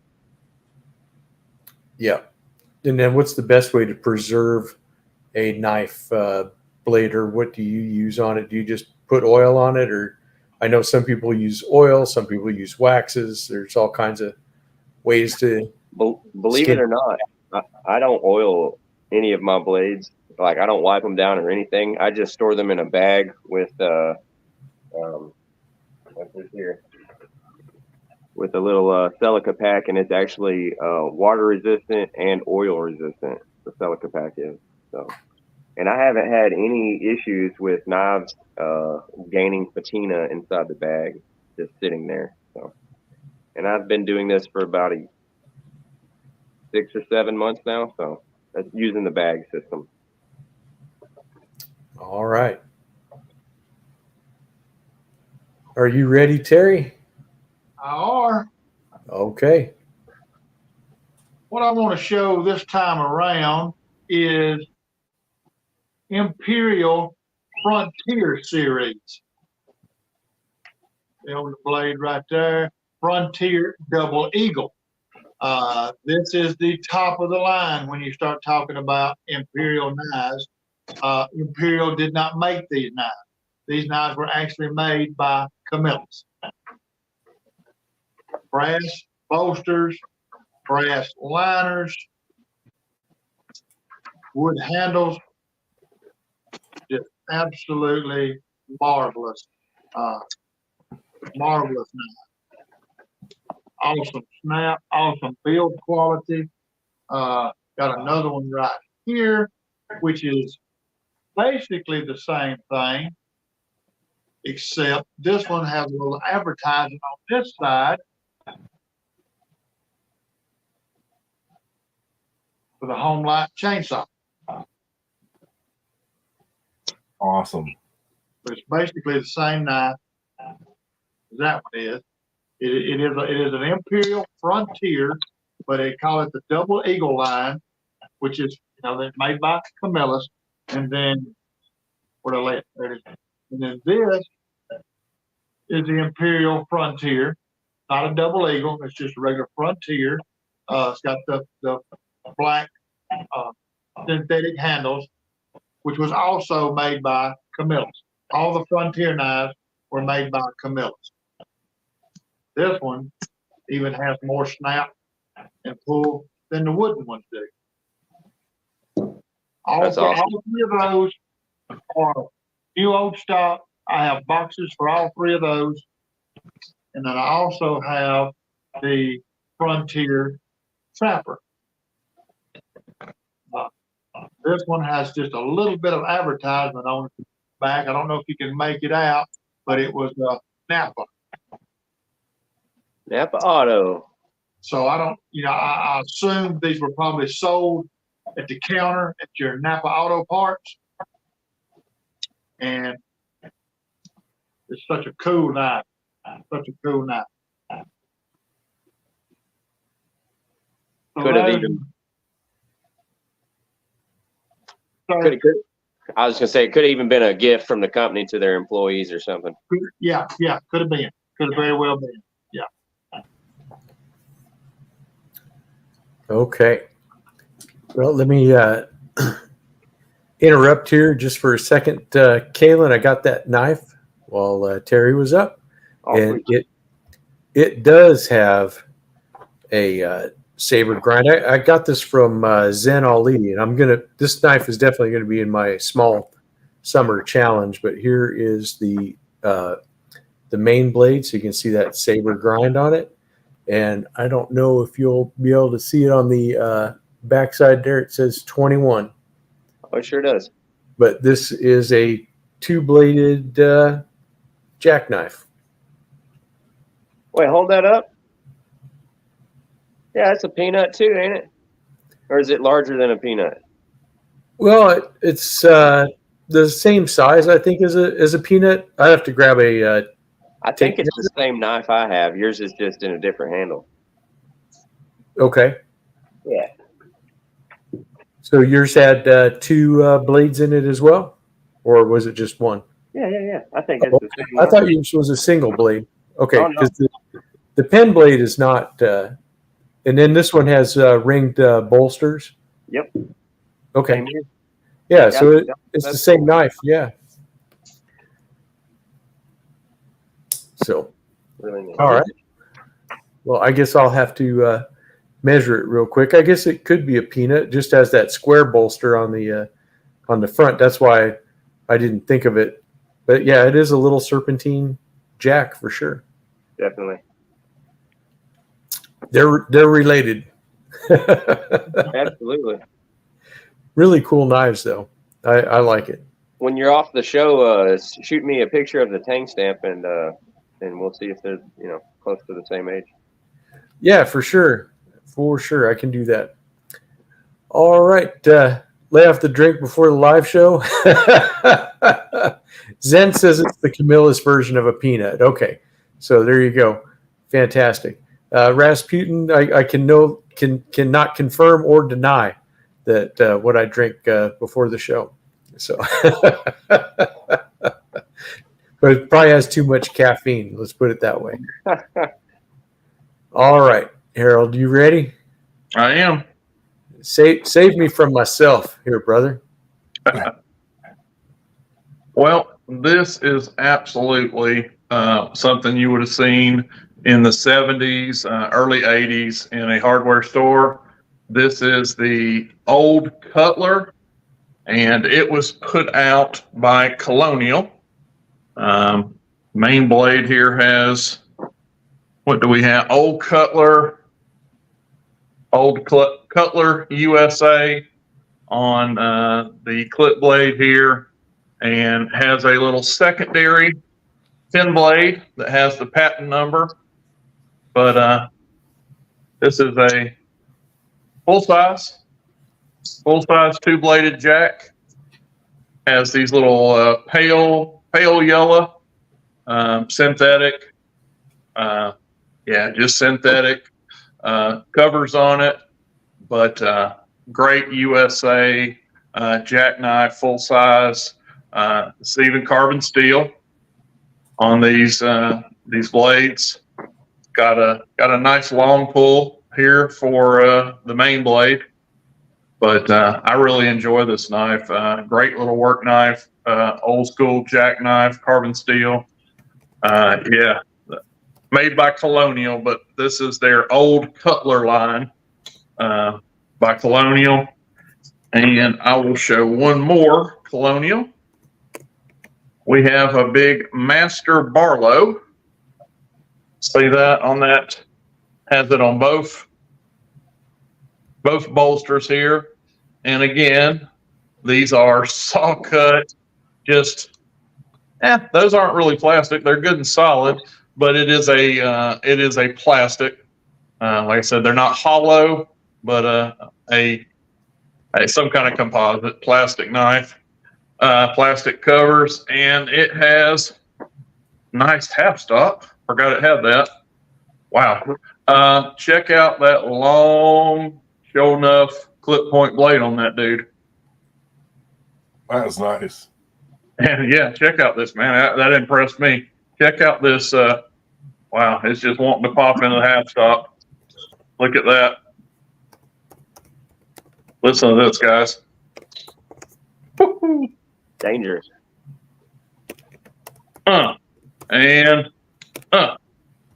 Awesome. Just awesome snap still on this. And I don't know, Terry, you may know about the age of this. Again, I would guess mid 70s, early 80s on this. But when it comes to a Colonial, it's impossible. Good luck. Yeah, it says there's just no way of dating a Colonial. Yeah, it says Colonial Prov USA on the tang stamp, but that is just an awesome long clip point blade, and it has got snap for days. Yeah. So they're awesome knives. Good old Colonial. Like I said, I'm sure this was $10, $7, $8 back then in your, probably everywhere. But it's a testament to how well a inexpensive knife can hold up. Because like I say, this has got to be at least 80s. So you're looking at 40-year-old knife, and it still has snap. That's got some that snap scary. But we'll leave it at there. All right.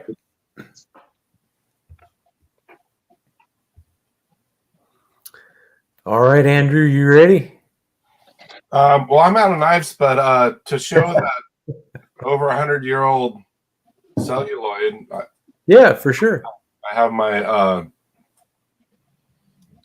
and Kaylin helped me date this from 1905 to 1914, so this is probably 110 years old at least.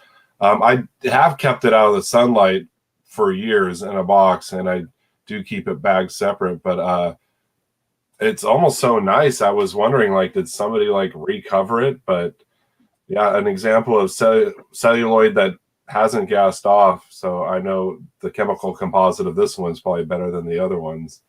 But this is an old WR Case and Son razor that I picked up at an antique store when I first got to Seattle. Wow. Yeah. Celluloid is some of the prettiest handle material, in my opinion, that you'll ever see. Yeah, it's gorgeous when it's done right. And I've seen older celluloid that's gassed off, and it looks absolutely horrible. But that I don't. looked like grain, and they're like a beautiful wood grain almost. Yeah. Look at that. And I don't. I mean, that was the plastics they had back then. I can't think of any other material it would be. That's a looker there.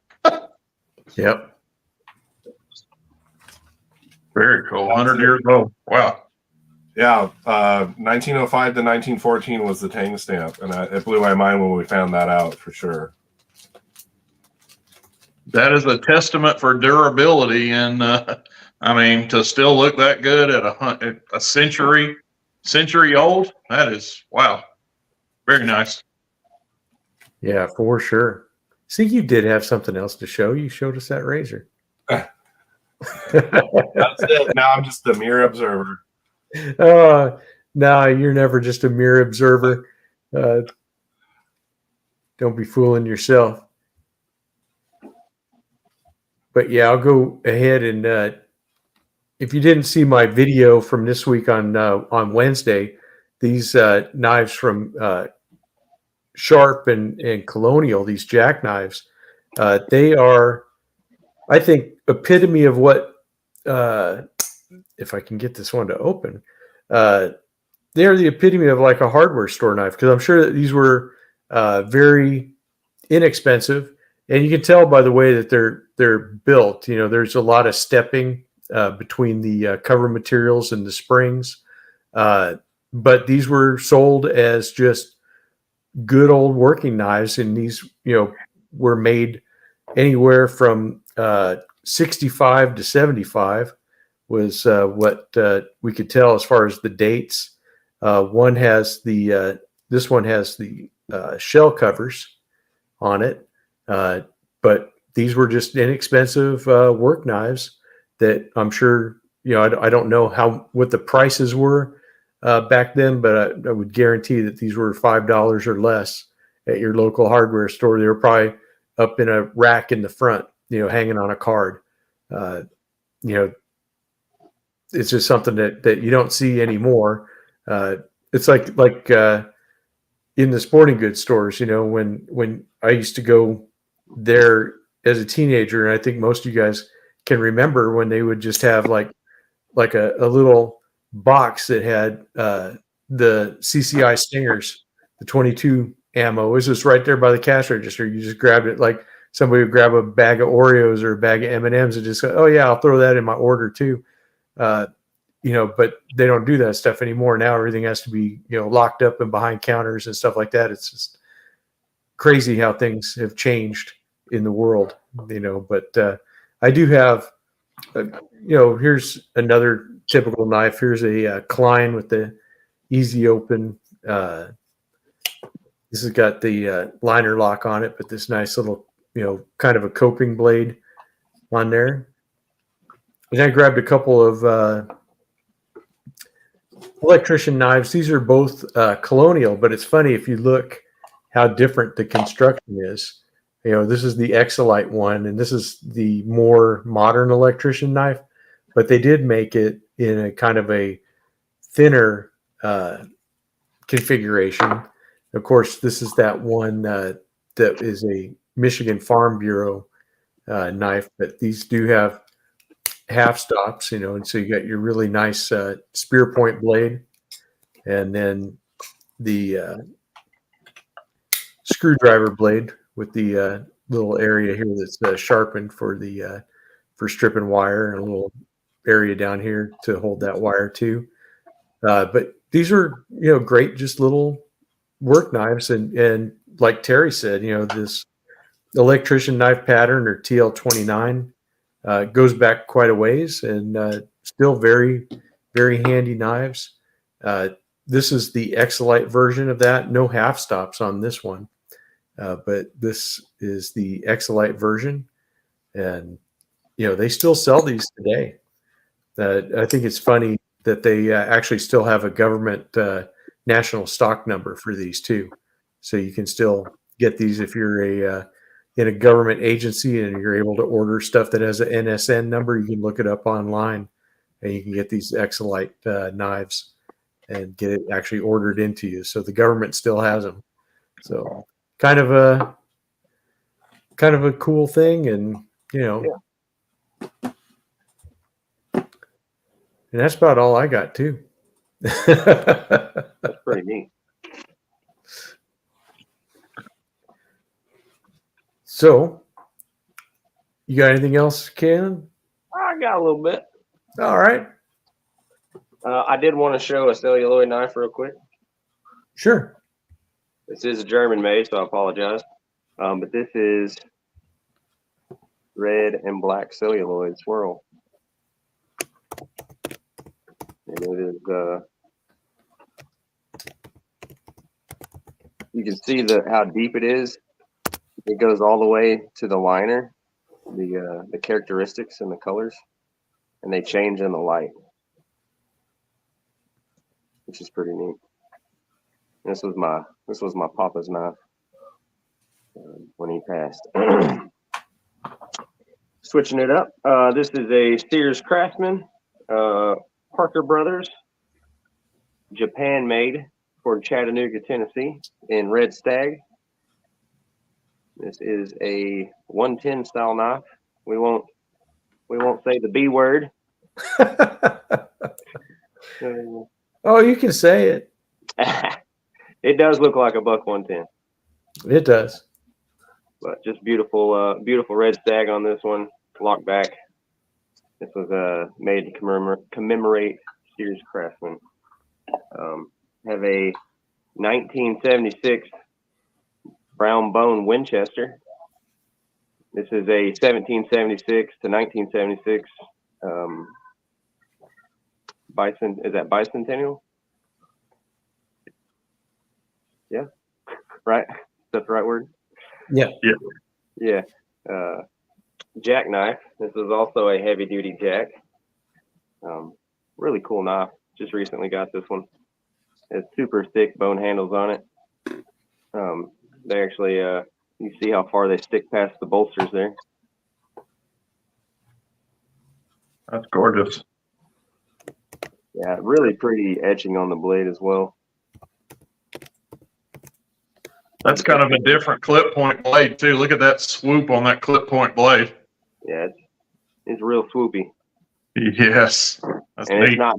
it's not just a straight across grind either. It's got a bit of a belly as well. Yeah, it does. Here's some Queen made Winchesters. This is a 1987 brown bone toothpick. This is about a medium size. This was just the Winchester series and was not the cartridge series.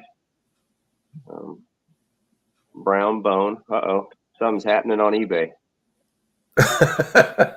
There's something always happening on eBay.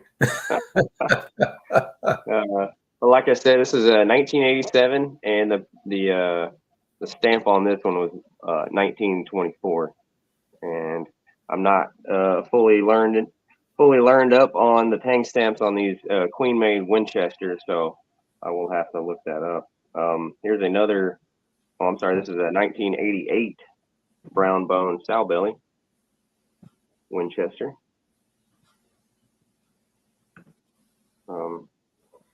Purchased this one a while back. Just recently got it. It floated around in the mail for a little bit, as packages like to do these days. But it's all right because I did end up getting it, and just a beautiful knife. Great snap on it.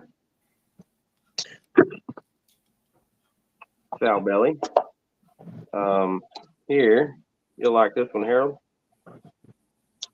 1988 Winchester Moose Oh yeah. in brown bone. This one is stamped 2913 and a half. Go figure. Wow. I don't know what that means. Beautiful mirror polish on those too.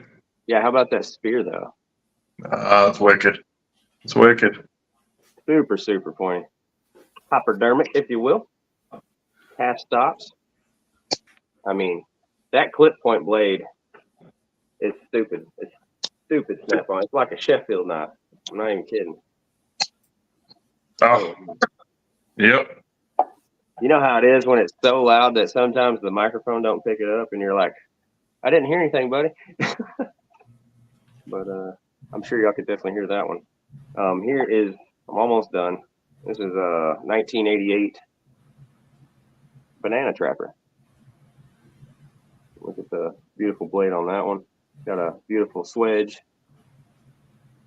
saber grind. You got the ring bolsters. Nice. Crazy bow tie shield. Who And made it is the a lock- Winchester? It is a lockback too.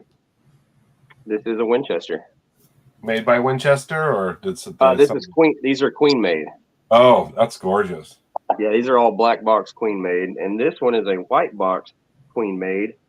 This is a cartridge series. This is an extra large toothpick, and it is 5.5 inches.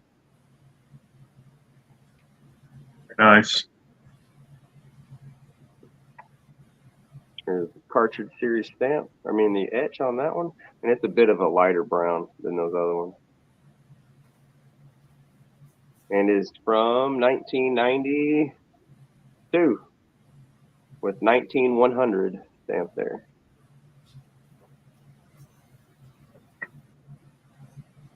Extra large toothpick.